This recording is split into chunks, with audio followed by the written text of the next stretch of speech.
Baik, shalom anak-anak. Salam sejahtera dalam kasih Tuhan kita Yesus Kristus. Puji Tuhan, kita bersyukur pada kesempatan kali ini kembali lagi kita memulai dalam setiap materi pembelajaran kita pada bab yang ketiga, yaitu manusia yang diampuni. Ya, baik, sebelum kita memulai materi pembelajaran kita, aku mengajak mari kita satu dalam doa. Kita berdoa bersama-sama memohon pimpinan Tuhan agar setiap dalam materi pembelajaran ini kita boleh dikaruniakan hikmat, kita boleh dapat memahami setiap pelajaran yang kita dapatkan. Kita sama-sama dalam doa. Bapa, kami bersyukur buat kesempatan yang indah pada hari ini. Kami boleh ada sebagaimana kami ada dalam pemeliharaan Tuhan, dan kami segera memulai setiap materi pembelajaran kami. Karuniakan hikmat, kepintaran, pengetahuan daripadamu, buat kami mengerti setiap materi kami, agar kami dapat mempraktekannya dalam kehidupan kami setiap hari, dimanapun bahkan kapanpun Engkau meminta kami akan menjadi pelaku-pelaku kebenaran firman-Mu. Terpuji nama-Mu, dan kami berdoa dan bersyukur hanya di dalam nama Yesus Kristus. Haleluya. Amin. Baik anak-anak yang dikasihi oleh Tuhan Yesus Kristus, sebelum lanjut, Pak Guru mohon dukungannya untuk channel video pembelajaran ini dengan cara like, subscribe, kemudian nyalakan tanda loncengnya agar dapat mengikuti video pembelajaran selanjutnya, dan silakan bagikan bagi teman-teman kalian yang membutuhkan materi pembelajaran bab 3 manusia yang diampuni. Baik, terima kasih Pak Guru ucapkan buat semuanya. Nah, kita akan lihat bersama-sama pada bacaan Alkitab kita, pada materi pembelajaran kita hari ini terdapat di mana saja. Ya, materi pembelajaran kita yaitu terambil dalam Roma pasal 6 ayatnya yang ke-23. Kemudian Yohanes pasal 3 ayat 17, pasal 20 ayat yang ke-23. Kemudian 1 Yohanes 3 ayatnya yang ke-16. Ya, kalian bisa membacanya dalam Alkitab kalian, tapi kita akan mempersingkat waktu supaya materi pembelajaran kita dapat memenuhi setiap jam mata pelajaran yang ada. Ya, kita masuk pada uraian materi. Apa saja akan kita pelajari melalui materi pembelajaran kita pada bab yang ketiga, manusia yang diampuni dan diselamatkan ini? Yang pertama, yaitu kita akan belajar manusia menerima pengampunan. Ya, manusia menerima pengampunan. Yang kedua, manusia yang telah diselamatkan. Yang ketiga, yaitu diampuni dan mengampuni. Yang keempat, yaitu doa Bapa kami tentang pengampunan. Ya, yang kelima, bagian E, karya sederhana tentang pengampunan. Ya, ini adalah bagian tugas, tapi Bapak tidak memasukkannya karena ini bukan termasuk dari pembahasan, tetapi ada suatu kegiatan yang kalian bisa perhatikan di dalam buku paket nanti. Nah, ini adalah uraian materi kita pada pembelajaran kita di mana manusia yang diampuni dan diselamatkan. Jadi kita akan membahas tentang 4 hal: manusia menerima pengampunan dari Allah, manusia yang telah diselamatkan, manusia yang diampuni dan harus mengampuni orang lain, kemudian dalam doa Bapa kami tentang pengampunan itu sendiri. Nah, pada uraian materi yang pertama kita akan simak bersama-sama manusia yang menerima pengampunan. Nah, kita lihat bersama-sama bahwa siapakah manusia itu sehingga manusia itu begitu berharga di hadapan Allah. Bahkan Allah itu begitu mengasihi manusia tersebut. Bahkan Allah bersedia datang ke muka bumi ini hanya untuk menyelamatkan kita sebagai orang yang sudah berdosa ini. Di dalam Kejadian 1 ayat 1, Kejadian pasal 1 ayat 31 dikatakan ternyata manusia diciptakan Allah pada hari ke-6. Manusia dinilai Allah sebagai ciptaan yang amat baik. Mengapa manusia menerima pengampunan dari Allah? Kalau kita melihat dalam Kejadian 1 ayat 31 ini, karena manusia diciptakan oleh tangan Allah itu sendiri. Kita bisa bandingkan dengan Allah menciptakan yang lainnya, tumbuh-tumbuhan, Allah menciptakan benda-benda penerang, Allah menciptakan makhluk hidup di udara, di darat, bahkan di laut. Itu hanya dengan cukup berfirman. maka semuanya jadi. Tetapi untuk manusia, Allah menciptakannya itu spesial. Khusus Allah menciptakannya dengan jari jemari daripada Allah itu sendiri. Sehingga dikatakan bahwa manusia itu diciptakan sebagai ciptaan yang amat baik. Bahkan dalam Kejadian pasal 1 ini juga menuliskan bahwa dikatakan kita diciptakan segambar dan serupa dengan Allah. Nah, ternyata spesialnya kita dengan makhluk ciptaan lainnya, karena kita diciptakan oleh tangan Allah itu sendiri, dan kita diciptakan segambar dan serupa dengan Allah, dan dikatakan sebagai ciptaan yang amat baik. Wow. Jadi di sini kita mau belajar bersama-sama. Ternyata ketika kita memahami, kita mendapatkan pengampunan daripada Tuhan, karena kita adalah ciptaan yang amat baik di hadapan Tuhan. Kenapa amat baik? Karena kita diciptakan oleh tangan Allah itu sendiri. Allah tidak memerintahkan malaikat-malaikatnya. Allah tidak memerintahkan siapapun untuk menciptakan manusia, tetapi Dia menciptakan dari tangannya sendiri. Bahkan sampai saat ini pun, dari sel paling kecil, ketika dua orang pria, wanita dan pria menjalin satu pernikahan, dari sel paling kecil Allah menciptakan manusia itu sehingga dia bertumbuh, boleh menjadi segumpal daging, kemudian lahirlah ke dalam dunia ini menjadi manusia. Itu hasil karya ciptaan Allah itu sendiri. Luar biasa bukan? Sehingga kalau Dia rela datang ke dalam dunia untuk menyelamatkan kita, bahwa itulah alasan sesungguhnya Dia datang untuk mengembalikan kita sebagai ciptaan yang amat baik ini, yang diciptakan oleh tangan Allah itu sendiri, yang segambar dan serupa dengan Dia, untuk memperoleh kehidupan kekal untuk selama-lamanya. Kejadian pasal 3 ayat 16-19 saya dikatakan bahwa walaupun manusia itu telah jatuh ke dalam dosa, manusia melawan kehendak Allah, tetapi kasih karunia Allah itu tetap dinyatakan kepada manusia. Anugerah yang diberikan oleh Allah itu tetap diberikan kepada manusia. Ketika manusia pertama Adam dan Hawa diusir dari Taman Eden, ketika mereka memberontak atau melanggar perintah Allah, Allah tidak membiarkan begitu saja. Allah masih berfirman kepada Adam, Allah masih berfirman kepada Kain dan Habel, bahkan sampai kepada generasi seterusnya Allah masih berfirman. Nah, di sini kita lihat bahwa bagaimana kasih daripada Allah itu untuk supaya manusia itu kembali diselamatkan. Manusia itu menerima kembali pengampunan daripada Tuhan. Kejadian pasal 1 ayat 7, manusia itu diciptakan segambar dan serupa dengan Allah, artinya memiliki karakter ilahi yang mencerminkan kemuliaan Allah itu sendiri. Jadi kita lihat di sini bahwa kita yang menerima pengampunan daripada Allah karena memang kita memiliki karakter, kita memiliki pribadi Allah itu dalam kehidupan kita. Dari kehendak bebas yang kita punya, dari setiap pilihan yang kita buat dalam kehidupan kita, tindakan yang kita buat, kita bisa membedakan mana yang baik dan mana yang tidak baik. Ini semua merupakan bahwa kita itu adalah makhluk yang diciptakan oleh Allah dengan begitu luar biasa. Kita diciptakan oleh Allah serupa dan segambar dengan Allah, sehingga kita berhak untuk menerima pengampunan dari Allah.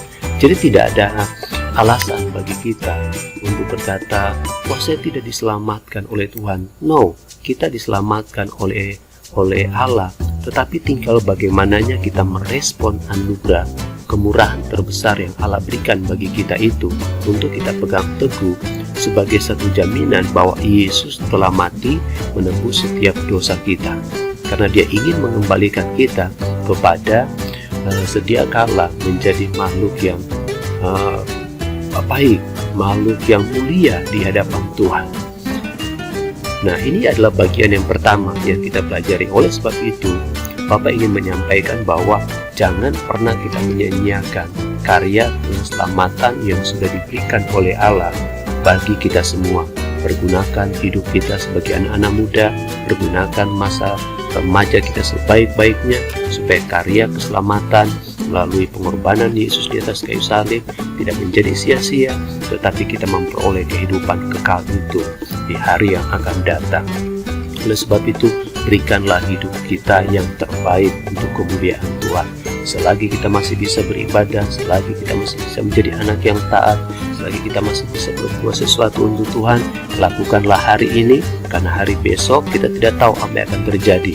Lakukanlah sekarang, karena pengampunan Allah itu cukup hanya untuk satu kali Dia datang mengampuni dosa kita. Dia tidak akan datang lagi untuk kedua kalinya mengampuni dosa kita, tapi Dia akan datang pada kali yang kedua, menjemput kita memperoleh kehidupan kekal untuk selama-lamanya. Baik, ini adalah materi kita bagian yang pertama. Dalam Roma pasal 3:23, manusia berbuat dosa dan telah kehilangan kemuliaan Allah. Yohanes pasal 3:16 berkata, barang siapa percaya, maka dia diselamatkan. Ya, karena begitu besar kasih Allah akan dunia ini, sehingga Ia telah mengaruniakan anaknya yang tunggal, supaya setiap orang yang percaya kepadanya tidak binasa, melainkan memperoleh hidup yang kekal. Bagian B, manusia yang telah diselamatkan. Alkitab menyatakan bahwa Allah itu adalah kasih. 1 Yohanes pasal 4 ayat 8. Karena kasih, Allah senantiasa peduli atas manusia yang telah jatuh dalam dosa.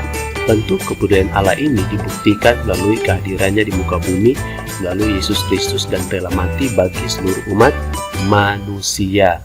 Bentuk kasih Allah kepada umat manusia dinyatakan bagaimana ketika Dia datang ke dalam muka bumi ini, menyatakan dirinya bukan sebagai Allah yang super power itu, tetapi Allah yang dalam rupa manusia.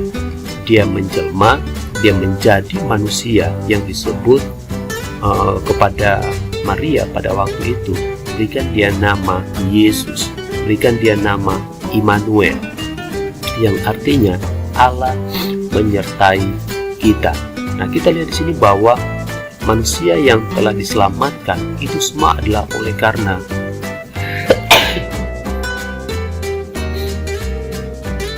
manusia yang telah diselamatkan semua oleh karena anugerah dan kemurahan daripada Tuhan itu sendiri. Jadi ketika Allah memberikan kesempatan kepada kita untuk kita kembali kepadanya, pergunakanlah waktu itu, pergunakanlah momen itu, pergunakanlah kesempatan itu sebaik-baiknya untuk kita kembali membangun hubungan yang baik dengan Dia sebagai Tuhan dan Juru Selamat bagi kita semua, sebagai penebus dosa kita, sebagai pemberi jaminan untuk kita memperoleh kehidupan kekal. Jangan sia-siakan hidup kita di masa muda kita. Seperti kalian lihat pada banyak kenyataan di luar sana, anak-anak muda yang terjerumus ke dalam pergaulan bebas, narkoba, merokok, mabuk-mabukan, tawuran, memberontak kepada orang tua, dan lain-lain sebagainya. Pak Guru ingin mengatakan bahwa dari gambaran ini sangat terlihat jelas bahwa tidak akan ada hari depan bagi mereka. Tidak akan ada hari depan yang penuh dengan kebahagiaan. Firman Tuhan berkata bahwa rancanganku bukanlah rancanganmu, tapi rancangan Tuhan adalah rancangan damai sejahtera. Ingat, Allah tidak pernah memaksakan firman-Nya kepada siapapun juga, hanya bagi mereka yang mau melakukan kebenaran firman Tuhan. Jadi pilihan ada kepada kita masing-masing. Apakah kita mau ikut seturut kehendak Tuhan? Apakah kita mau mengikuti keinginan kita semata? Nah, kembali kepada kita sendiri. Kalau kita mau mengikuti kehendak Allah, maka otomatis rancangan Tuhanlah yang akan terjadi dalam kehidupan kita. Oleh sebab itu, mari kita pergunakan, kita yang sudah diselamatkan, kita pergunakan hidup kita untuk kemuliaan Tuhan. Iya. Bagian C. Pada bagian C, yaitu diampuni dan mengampuni. Kita yang telah diselamatkan atau kita yang telah mendapatkan anugerah keselamatan itu lewat pengampunan dosa melalui pengorbanan Yesus di atas kayu salib. Firman Tuhan berkata bahwa kita yang sudah diampuni harus juga mengampuni orang lain. Bapak tidak tahu di sini apakah ada di antara kalian mungkin yang merasa sakit hati, ada yang merasa membenci kepada orang tua karena suatu perlakuan mungkin yang tidak baik menurut kalian, ataukah kepada teman, kepada sahabat, atau kepada siapapun itu. Tetapi orang yang sudah diselamatkan, orang yang dosanya sudah diampuni, dia harus mengampuni kesalahan orang lain. Pengampunan Allah terhadap manusia berdosa adalah prakarsa Allah itu sendiri tanpa campur tangan manusia. 1 Yohanes 3:16. Kita mengasihi karena Allah lebih dahulu mengasihi kita, bukan karena jerih payah kita ya sehingga kita diselamatkan, bukan, tetapi oleh karena anugerah kemurahan Tuhan kita bisa diselamatkan, kita bisa mendapatkan anugerah itu, kita bisa mendapatkan pengampunan atas segala kesalahan-kesalahan kita. Jadi hal yang perlu kita ketahui pertama, bahwa kita diampuni bukan karena kita rajin ke gereja, bukan karena kita buat perbuatan banyak, perbuatan baik sebanyak-banyaknya, no, bukan itu. Tapi yang membuat kita mendapatkan anugerah keselamatan adalah inisiatif daripada Allah itu sendiri yang datang ke muka bumi ini untuk memberikan anugerah keselamatan itu. Karena tidak ada manusia yang bisa melakukan itu selain daripada Allah itu sendiri. Kalau kita membaca kitab Kejadian, Keluaran sampai Imamat, bagaimana untuk supaya orang berdosa, dosa mereka diampuni, mereka harus mempersembahkan korban. Tapi ketika mereka mempersembahkan lembu, anak domba, padu, mereka kembali berbuat dosa. Dan ternyata itu tidak cukup, tidak sampai di sana, manusia tetap jahat di hadapan Tuhan. Bagaimana supaya manusia yang berdosa ini mendapatkan kehidupan yang layak, kehidupan kekal di hadapan Allah, yaitu hanya melalui kedatangan Allah sebagai pribadi Yesus ke dalam dunia tanpa campur tangan manusia, tanpa adanya korban. Dialah yang menggantikan korban domba yang disembelih di atas korban mezbah korban itu, dan dia sudah memberikan hidupnya bagi kita. Dan oleh sebab itu kita pun diminta oleh Allah harus mengampuni orang lain. Lukas pasal 6 ayat 37 berkata, janganlah kamu menghakimi, maka kamu pun tidak akan dihakimi, dan janganlah kamu menghukum, maka kamu pun tidak akan dihukum. Ampunilah, maka kamu akan diampuni. Nah, karena kita telah menerima anugerah itu, kita telah menerima anugerah keselamatan itu, maka firman Tuhan berkata, janganlah kita menghakimi, karena penghakiman itu milik daripada Allah itu sendiri. Penghakiman itu adalah milik dari Tuhan itu sendiri. Tugas kita adalah menasehati, memberitahukan yang salah, jangan menghakimi, wah kamu berdosa, kamu kualat, kamu lain sebagainya. No, tidak. Tapi kita harus memberitahukan kebenaran di atas kebenaran, salah tetaplah salah. Maka kamu pun tidak akan dihakimi, kata firman Tuhan. Dan janganlah kamu menghukum, maka kamu tidak akan dihukum. Ampunilah, maka kamu akan diampuni. Nah, jadi kalau kita tidak mengampuni, berarti bagaimana dong Pak Guru ya? Berarti dosa kita tidak diampuni sekalipun Yesus sudah mati bagi kita. Anugerah itu diberikan kepada orang yang mau melakukan firman Tuhan. Mereka yang mengampuni, mereka yang mengasihi. Matius 6 ayat 12. Dan ampunilah kami akan kesalahan kami, seperti kami juga mengampuni orang yang bersalah kepada kami. Siapa yang tahu ini tentang hal apa ini? Matius 6 ayat 12 ini. Nah, ini adalah tentang doa Bapa kami, di mana Yesus berkata, Yesus mengajarkan dalam hal berdoa itu, dan ampunilah kami akan kesalahan kami, seperti kami juga mengampuni orang yang bersalah kepada kami. Jadi diajarkan oleh Yesus untuk kita mengampuni orang lain. Karena kita sudah menerima dong pengampunan itu secara free dari Allah, maka kita pun juga harus memberikannya kepada orang lain yang berhak untuk menerimanya. Ada yang tidak berhak? No, semuanya berhak untuk menerima pengampunan dari Allah dan dari kita itu sendiri. D. Doa Bapa kami tentang pengampunan. Oke, tadi yang Bapak sudah sampaikan tadi, Matius pasal 6 ayat 12. Doa Bapa kami merupakan salah satu bagian dari khotbah Yesus di bukit, Matius 6 ayat 12. Dalam pengajaran Yesus, dia berkata bahwa yaitu kita harus mengampuni orang lain. Kalau kamu masuk dalam kamar berdoa, salah satu doa yang harus kita naikkan di hadapan Tuhan yaitu, ya Bapa, ampunilah kami akan kesalahan kami, seperti kami juga mengampuni orang yang bersalah kepada kami. Kita meminta kepada Bapa supaya kita diampuni. Tapi firman Tuhan berkata, seperti kami juga mengampuni orang yang bersalah kepada kami. Kita nggak bisa minta sama Tuhan, Tuhan ampuni dosa kita sementara kita membenci orang lain, kita akan kepahitan kepada orang lain. Ketika ada dalam topik yang lain, firman Tuhan berkata, ketika ada orang datang mempersembahkan korban kepada Yesus, Yesus berkata kepada mereka, pergilah terlebih dahulu selesaikan masalahmu dengan kerabatmu. Setelah engkau selesai menyelesaikannya, barulah engkau kembali mempersembahkan korban, maka korban persembahan itu akan diterima oleh Allah. Jadi kita selesaikan dulu. Pengampunan yang kita berikan itu akan membuka jalan untuk kita berkomunikasi dengan Allah Bapa di surga.